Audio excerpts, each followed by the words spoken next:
بسم اللہ الرحمن الرحیم۔ کل 22 جمادی الثانی تھا، یوم وصال، یار غار یار مزار مصطفیٰ کہ جہاں بھی صدیقین کا تذکرہ کیا جاتا ہے ذہن میں سب سے پہلے حضرت ابوبکر صدیق کا ہی نام آتا ہے۔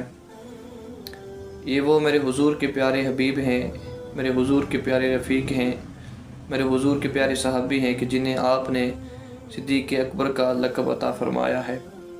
آپ نے کئی لوگوں سے سنا ہوگا کہ صدیق اکبر حضور کے غار کے ساتھی ہیں۔ اس کے پیچھے ایک حسین واقعہ بھی ہے کہ جب مشرکین کفار آپ کے پیچھے پڑے ہوئے تو صدیق اکبر رضی اللہ تعالیٰ عنہ آپ حضور کو لے کر غار کی طرف نکل پڑے۔ جب آپ اندر داخل ہونے لگے، صدیق اکبر عرض کرنے لگے، یا رسول اللہ، یا حبیب اللہ، آپ ذرا رکیے، مجھے اندر جا کر غار کو صاف کرنے دیجیے تاکہ کوئی چیز آپ کو نقصان نہ پہنچا سکے۔ حضرت صدیق اکبر رضی اللہ تعالیٰ عنہ آپ نے غار کو صاف کیا، جتنے بھی سوراخ تھے آپ نے ان کو بند کیا، لیکن ایک سوراخ بچ گیا، آپ نے وہاں پر اپنی ایڑی رکھ دی ہے۔ اب صدیق اکبر فرماتے ہیں، یا رسول اللہ، اندر تشریف لے آئیے۔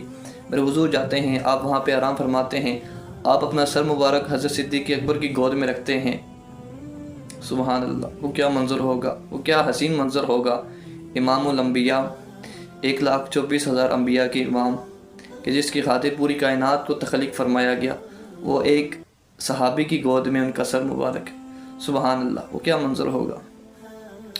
آپ سوئے ہوئے ہیں، اتنے میں ایک سانپ حضرت صدیق اکبر کو ڈھانستا ہے، ڈھانستا چلا جاتا ہے۔ اس نے کتنی بار ڈھانسا، لیکن حضرت صدیق اکبر رضی اللہ تعالیٰ عنہ آپ یہی سوچ کر آپ ہلے نہیں، آپ نے اپنے جسم کو حرکت نہیں دی کہ اگر میں یہاں سے ہلا تو حضور علیہ السلام کی نیند میں خلل آ جائے گا، آپ نیند سے بیدار ہو جائیں گے۔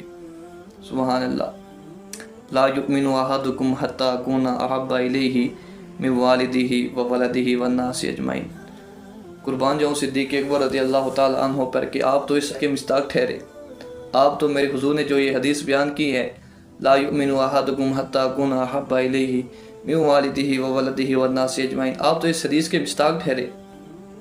میرے حضور نے فرمایا تھا کہ کوئی شخص اس وقت تک مومن نہیں ہو سکتا کہ جب تک وہ اپنی جان سے، اپنی مال سے، ہر ایک چیز سے بڑھ کر مجھ محمد کی ذات سے محبت نہ کر لے۔ تو آپ نے اپنی جان کی پرواہ کیے بغیر، اس وجہ سے آپ وہاں سے ہلے نہیں کہ میرے حضور کی نیند میں خلل نہ آ جائے۔ سبحان اللہ، قربان جائیں صدیق اکبر کی شان پر۔